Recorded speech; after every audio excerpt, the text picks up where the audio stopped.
Hey there, fellow parents. Welcome to the Real Life of Parenting podcast, where we're all about embracing the chaos, sharing the laughter, and navigating the roller coaster ride of parenthood.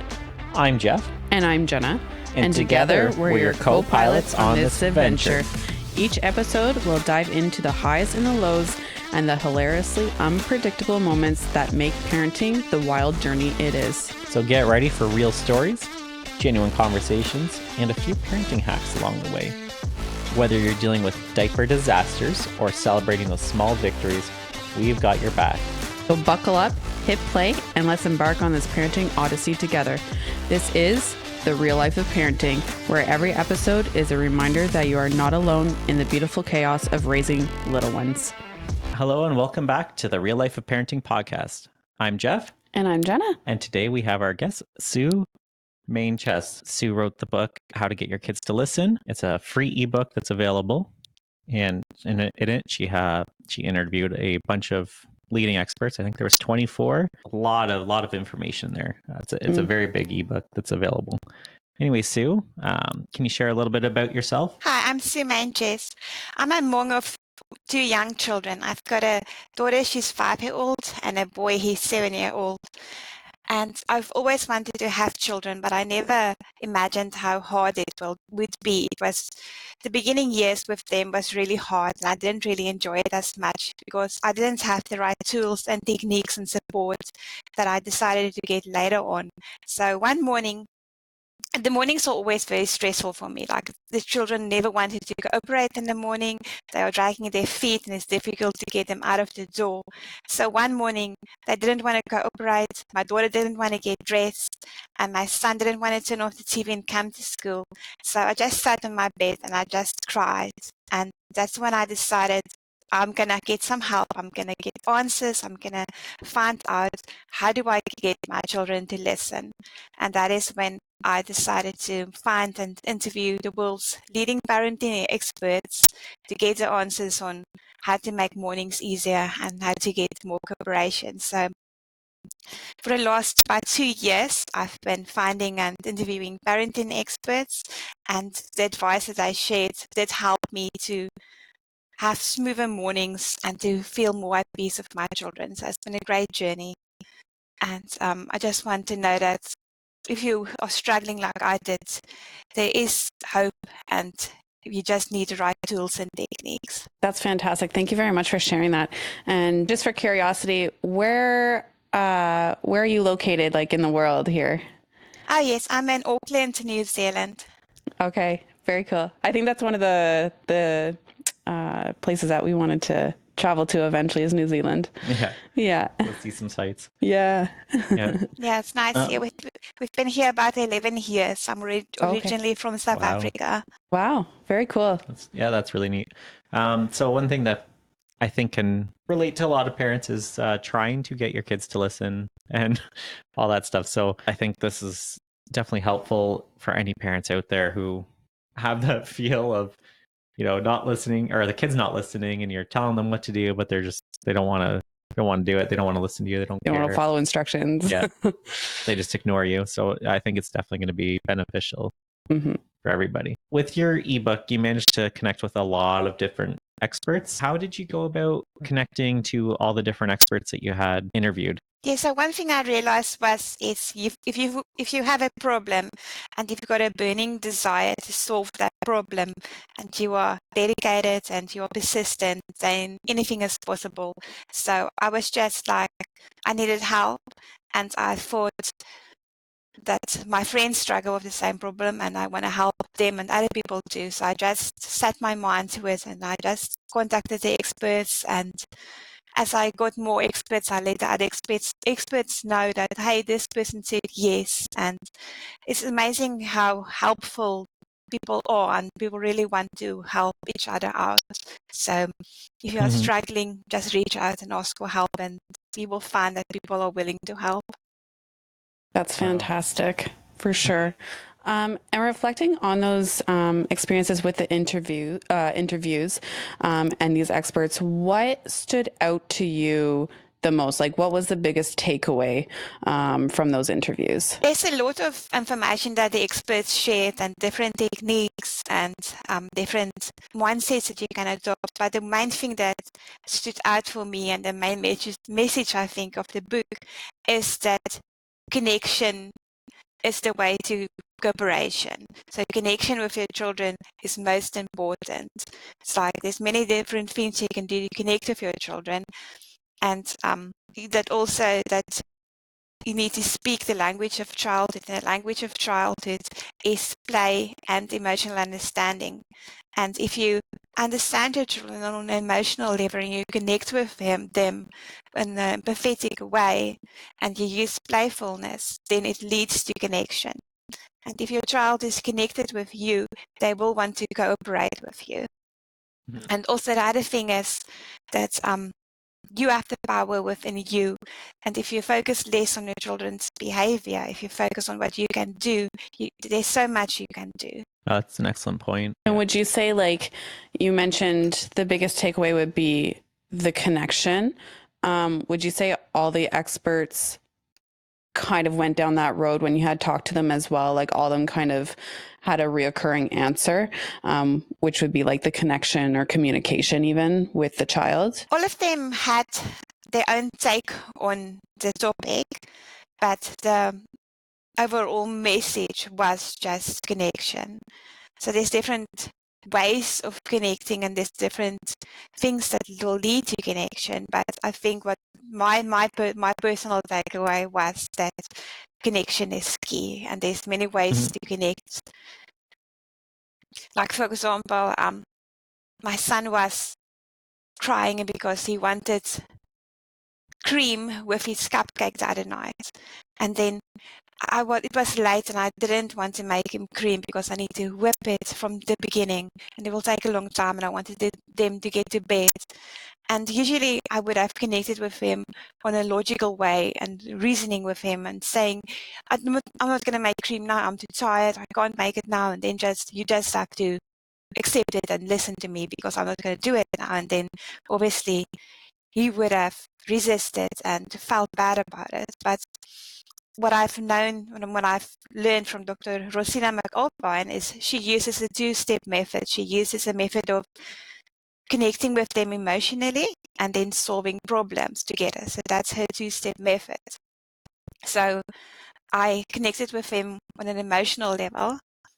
So that's also what Dr. Daniel Siegel say is connect before you redirect. So I told him, yes, I understand you really want some cream and it would be yummy with your cupcake and cream is your favorite. And I'm really sorry I can't make it right now. I wish we had whipped cream already that I can just give to you.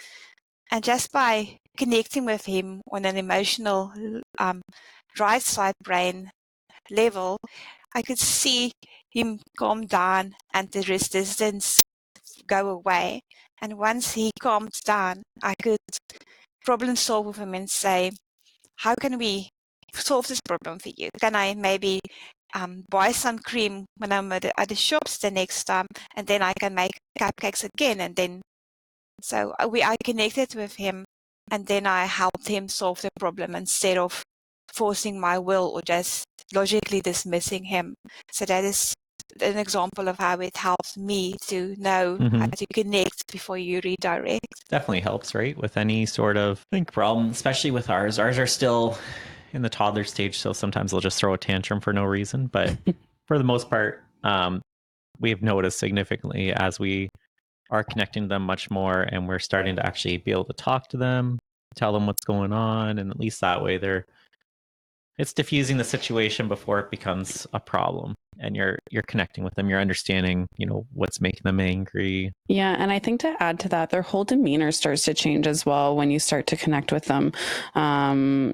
Like they're a little less like, I don't know how to explain it, they just have like a different facial expression or a different look in their eyes that they're like, okay, you understand me, you're understanding what I'm frustrated about, you're acknowledging me.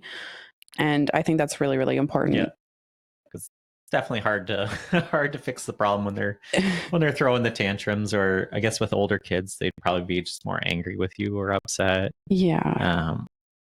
But understanding why they are helps them realize you're just trying to understand and try to be there. And Yeah, we're not trying to be mean. yeah, it's like your situation, like, oh, I'm out of whipped cream, and it's like, well, I'm upset that you're out of whipped cream, Yeah, and they're getting angry at you, but you're like, I'll pick some cream up at the store later and we can make some, or do whatever later. Yeah. Not everything's in our control, and trying to control what we can do, I think, helps the most, eh? Yeah. How was your experience conducting the interviews with the experts, and how did these interviews help you with your parenting style, and influenced you in the way that you communicate with your children? Yeah, that's a good question. I did go through a whole transformational journey since doing the interviews.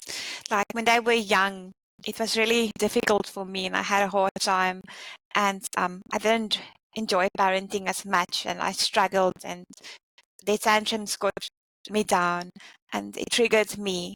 So it was really difficult. And since I've been talking to all these experts, I've received the tools and their techniques to be more calm, to be more empathetic and understanding. And I'm just a whole different person. I'm really much calmer, I'm more patient, I'm more playful, and my whole mindset about children has changed. I don't focus on fixing behavior, I focus on how I can be more supportive and understanding and loving myself. So it's been a great journey, and I'm just like a different person and a different parent, and I'm more hopeful and I enjoy it definitely more. It's definitely a great thing to hear, that you're realizing that you can be more for your children. And it's really hard to understand what you need to change, or what problems that you may be facing, or things of that nature. Definitely helps, eh? Yeah, I think so. Do you have any really big advice for parents out there who are struggling to have their kids listen to them, or struggling connecting with their children? What would you suggest to them? One of my favorite authors is the late Stephen R. Covey, and his book, The 7 Habits of Successful People, he's got a one habit of successful people is to focus on your circle of influence. So you've got a circle of influence and you've got a circle of concern. So your concern is everything that bothers you about your child, like that he's not listening, or he's getting aggressive, or all the things that's irritating you or triggering you. That's your circle of concern. And then you've got a circle of influence, like your circle of influence is what you can do and where your power lies and where you can take back control. So in the beginning, I focused on my circle of concern by thinking he's not listening, he's a disobedient child and he's irritating me and trying to fix his behavior. And I even thought that no parenting advice works because it doesn't fix the behavior. He's still disobedient and still not listening. And then since talking to these experts, I've realized that if you focus on what you can control, what is in your circle of influence, then there's a lot you can do. If you focus on what you can do and how you can support your child so that they can be their best, and then you can do so much. Instead of focusing on what's wrong with them, you focus on what you can control. And there's a lot of things that you can control. And one of the main things that's most important to control is how you feel inside yourself. Like, how calm are you? Are you regulated? Are you able to regulate yourself? Because if you regulate yourself, you can co-regulate your child, and then everything will flow from there. And then just always remember what Dr. Ross Green told me. He told me kids do well if they can. If a child is not doing well, you must think, how can I support this child and how can I help them be their best version? Like last night in the kitchen, we've been cooped up in the house the whole day. We weren't in the mood to go out, and they didn't want to tidy up in time for us to leave to go somewhere. So there's been lots of uncooperation and not listening in the house, and frustrations, and my husband woke up early to play badminton, and I'm trying to quit coffee, so I was grumpy, so we weren't in a mood to go out. And the children started playing in the bathroom with water, and that's something that triggers my husband. Is we're in a rental house, and there can be lots of water damage if they play with water. So he got angry, my husband got angry at him, and he said, we don't play with water in the house. And then the children, they went to the kitchen and they found latex gloves. So they made it full of water to make water balloons. And they went out through the kitchen outside, and there was like trails of water on the floor. And my husband got angry and he said, I told you not to play with water in the house. And I also got frustrated because I was feeling grumpy from not having coffee. And then I just realized what Dr. Ross Green said, is like, kids do well if they can. So why didn't they do well? Because they've been cooped up in the house and they need to play. So I realized that Dr. Ross Green is right. They will do well if they can. So I just decided they needed some outside time, and I took them outside instead of unleashing my anger at them or getting frustrated because I didn't listen. I just connected with them and realized that they are just good kids having a hard time. I think that's a really, really important point, is the controlling what you can control, which is your emotions. And I think it's really important because kids pick up on the tension and then they act out on that. And then you're already stressed, so they're going to be stressed. And it's just like it's a vicious circle. So I think that's really important. Honestly, kudos to you for the coffee, because I cannot go without coffee. It's a necessity in this house for us. Yeah, that's definitely a hard one.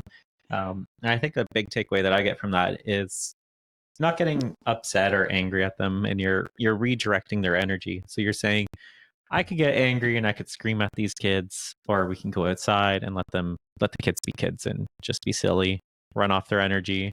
And you know what? An example with us, like even yesterday before all the rain came and stuff like that, in the morning, we took the dog out there really cooped up because it was cold, or it's been rainy here quite a bit. So we've been just inside kind of trying to keep occupied as much as possible. But we said, you know what, let's go out for, a walk around the block. I mean, they're toddlers, are not going to last for a long walk without a stroller anyway. So we took the dog out and just kind of let them walk around with us and whatnot. And I mean, that was more than enough for them, was to just get some fresh air and different scenery. And like it was a nice experience, just letting them kind of do their thing and walk around.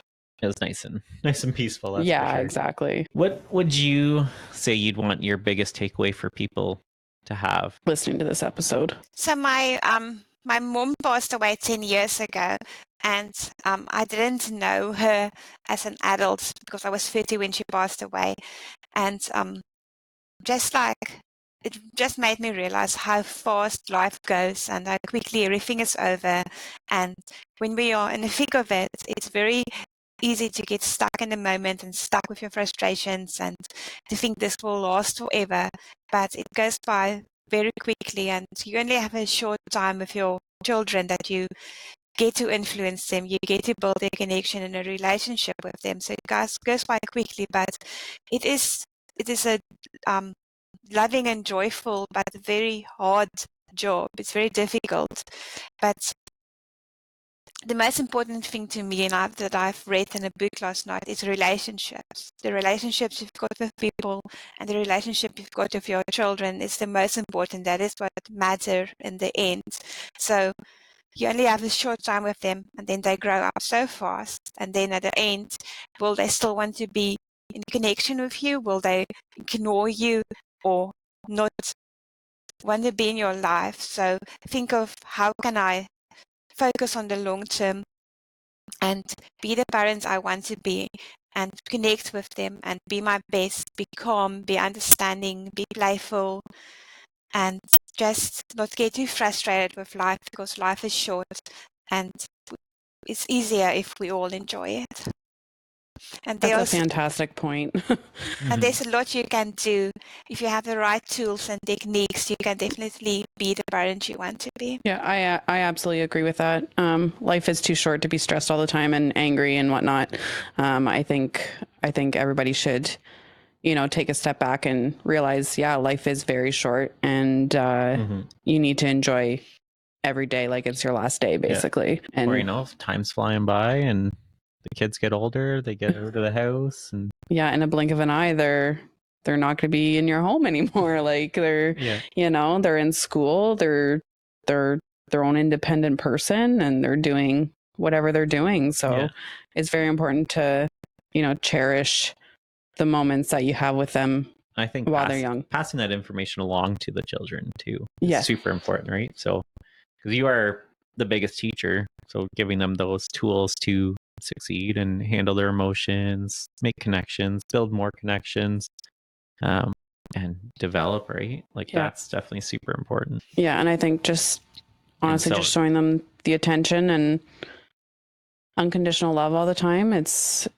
a big game changer for the kids. Strengthen their character. Exactly. Absolutely. Yeah. And I think happy household and happy kids usually. Where can the listeners find more information about you and what you do in regards to your ebook and stuff like that? Yes, so your listeners can download my ebook for free. They can go to www.expertparentingadvice.com/listen, and then they can download the ebook for free from them. And my contact details are also on my website if they need to reach out and ask me follow-up questions. I'm happy to help. Perfect. Is there anything else that you wanted to let us know about the book, or about just about the book, or about you in general, that you want to let everyone at home know? One of the things I've learned is that it's also it's a lot about yourself, and this maybe be things from your childhood that comes up for you, that triggers you. And so if you take the time to work on yourself and to see what's triggering you, you can even keep a diary of everything that triggers you, everything that makes you angry of your child, and you can write it down and see patterns. And then if you do the inner work on yourself to help with these triggers of your past, it can help you to be a calmer, more empathetic parent. So there's definitely a lot you can do to work on yourself and just to be kind and compassionate with yourself and your children. You go throughout your day and you're finding that you're getting triggered a lot, or you're finding that you have a short fuse, a short temper, and just getting frustrated. You recommend that people would just kind of write that down maybe at the end of the day and think about maybe why, and then you can only control, I guess, what you can control, right? So if you start figuring out why, then you can figure out how to stop that from happening. Yeah, and how to de-escalate or diffuse that situation where you're getting super stressed or super frustrated. You can be like, you know what, this happened yesterday, but I looked at what I wrote down. And I'm like, you know what, I can approach this differently today. Like, I don't need to be mad. I don't need to be angry at my child. I don't need to be frustrated or stressed. Like I have a different approach now. Communicate with them, or try to get that emotional connection that you talked about earlier. Yeah. Develop a little bit more. Yeah, exactly. But yeah, I think that pretty much sums up the interview questions, but we do have a couple of fun questions that we wanted to ask you. We usually ask them at the end of our interview episodes. If you won the lottery tomorrow, what would you do? If I won the lottery tomorrow, well, for me, I've already won the lottery in terms of my goals and aspirations. Money is not the big thing for me. Like relationships is the most important to me. And I've always wanted to have 2 children. I wanted a boy first and a girl second. And I wanted a loving and supportive husband. And my dreams of having the family of my dreams did come true. So in many ways, I do feel that I did win the lottery by having a family and a boy and a girl that I love. But if I would win a monetary lottery, I would buy a very nice house at the beach, walking distance, So we are going to move into that, but I will be able to buy the house and not just rent it. So, and then I would, if there's any money left, I would invest it and live off the money and just continue helping parents with the work I do at the moment. Fantastic. Yeah, that's such a wholesome answer. I absolutely love that answer. Yeah. Anyways, we got one more for you. Where do you see yourself in 5 years? That's a good question. I'm actually busy working on 2 parents coaching certification courses. So I started with just a website and the interview book about 2 years ago. And then the people on my list, they started asking me for help. And I thought I want to do some certification to be able to help them even more. So I've done a certification course I'm busy with. I'm doing it through Dr. Larry Cohen. He's the author of Playful Parenting. So I'm doing his Playful Parenting certification course. And I've also signed up for another certification course that's about peaceful parenting. So in 5 years' time, I would already have an up and thriving coaching business, and I'm working on doing a monthly webinar that I cover topics with stories about my experiences and interesting stories. So I would like to have worked on that a little bit more in 5 years' time. So thank you for asking. That's fantastic. Yeah. Yeah. Really, really good goals.